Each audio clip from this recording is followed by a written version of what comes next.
বিশেষ পুজোয় সেজে উঠেছে মুলাজোর কালীবাড়ি। পৌষ মাসের এই সময় দেবীর বিশেষ পুজোর আয়োজন করা হয়। এবছরও ব্যতিক্রম হয়নি। ধুমধাম করে দেবী ব্রহ্মময়ীর পুজো হচ্ছে, বসেছে মেলাও। প্রতিদিন ভিড় করছেন দর্শনার্থীরা।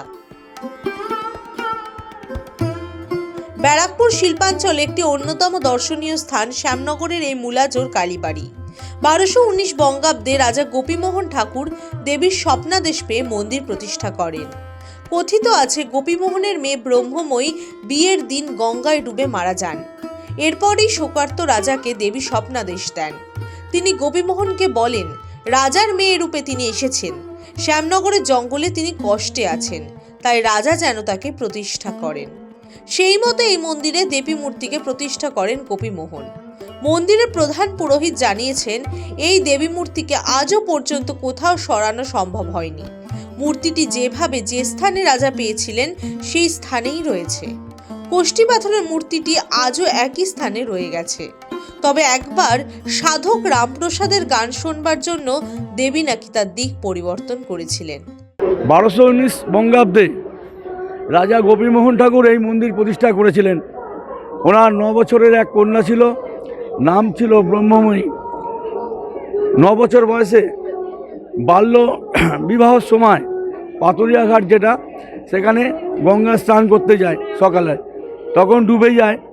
তারপরে 3 দিন পর রাজা গোপীমোহনকে স্বপ্ন দেন, আমি মেয়ে রূপে তোর কাছে গেছিলাম, আমাকে মা রূপে আমি মুলাজোরে শ্যামনগরে এই স্থান দেখিয়ে বলেছিল, মুলাজোরের এই জঙ্গলে আমি আছি, অনেক কষ্টে আছি, আমাকে ওখানে গিয়ে খুঁজলে পাবি এবং আমাকে মা রূপে প্রতিষ্ঠা করবি, আমি অনেক কষ্টে আছি, তুই তাড়াতাড়ি গিয়ে খোঁজ।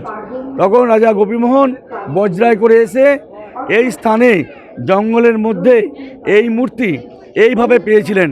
এই মূর্তি কোনোভাবে প্রতিষ্ঠিত নয়, কোনো কিছু নয়, যাহাতো গোপীমোহন এই মূর্তি পেয়েছিলেন সেই হিসাবে তারপরে গোপীমোহন নিজে মন্দির তৈরি করেন। দুদিকে দ্বাদশ শিব মন্দির তৈরি করেন, সামনে নাট মন্দির, পাশে রাধাকৃষ্ণ মন্দির এবং ওপাশে বানেশ্বর শিব মন্দির তৈরি করেন। গোপীমোহন ওনার কন্যারূপে এই মন্দির, যার জন্য ব্রহ্মময়ী নাম ছিল কন্যার, সেই হিসেবে ব্রহ্মময়ী নামে রূপান্তরিত করেন। আর যেটা কথা হচ্ছে, এখানে আমাদের মাছ দিয়ে ভোগ দেওয়া হয়, কারণ প্রথমে যখন ভোগ শুরু হয় তখন নিরামিষ ভোগ শুরু হয়। কিছুদিনের মধ্যেই মা স্বপ্ন দেন গোপীমোহনকে, আমি তো কুমারী মেয়ে, আমাকে তুই মাছ ছাড়া খেতে দিচ্ছিস, আমি মাছ ছাড়া খেতে পারছি না, খুব কষ্ট হচ্ছে, তুই আমাকে মাছের ব্যবস্থা কর। সেই থেকে রাজা গোপীমোহন মাছের ব্যবস্থা করেন। এখানে আগেকার দিনে জমিদারি ছিল, তখন অনেক লোক দূর দূরান্ত থেকে আসতো, তারা সবাই প্রসাদ পেত, খেত। এখন জমিদারি নেই, কিন্তু তবুও স্বপুরুষ এখনও ব্যক্তিগত মালিকানা ওনাদের। এখন বর্তমান যিনি মালিক তিনি হচ্ছেন শ্রীজিৎ কুমার ঠাকুর। উনি এখন বর্তমানে এই মন্দির পরিচালনা করেন। আমি এই মন্দিরে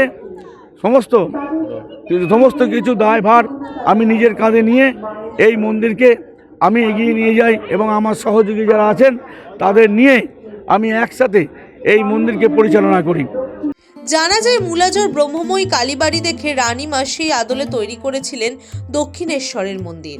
দক্ষিণেশ্বরের 50 বছর আগে এই মন্দির, রানী রাসমণি যখন বজরায় করে যাচ্ছিলেন গঙ্গা দিয়ে, তখন এই মন্দির দেখতে পান এবং এসে এই মন্দিরের আদলে উনি দক্ষিণেশ্বরের মন্দির প্রতিষ্ঠা করেন।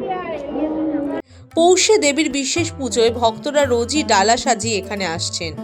মূলো দিয়ে পুজো দেওয়ার চল রয়েছে। মন্দিরের বিশেষ পুজোর জন্য মুলাজোর কালীবাড়ি সংলগ্ন ব্যবসায়ীরাও লাভবান হচ্ছেন। এবছর আমরা সারাটা ভালো পাচ্ছি। আমাদের 20-25 বছরের দোকান, মা ব্রহ্মময়ী ডালার দোকান, এটা এবছর সারা আমরা ভালো পেয়েছি। হ্যাঁ, দর্শনার্থী মানে গেল 3-4 বছরের চাইতে এবছর সবচাইতে বেশি। ব্যারাকপুর থেকে প্রতীতি ঘোষের রিপোর্ট, দ্য ওয়াল।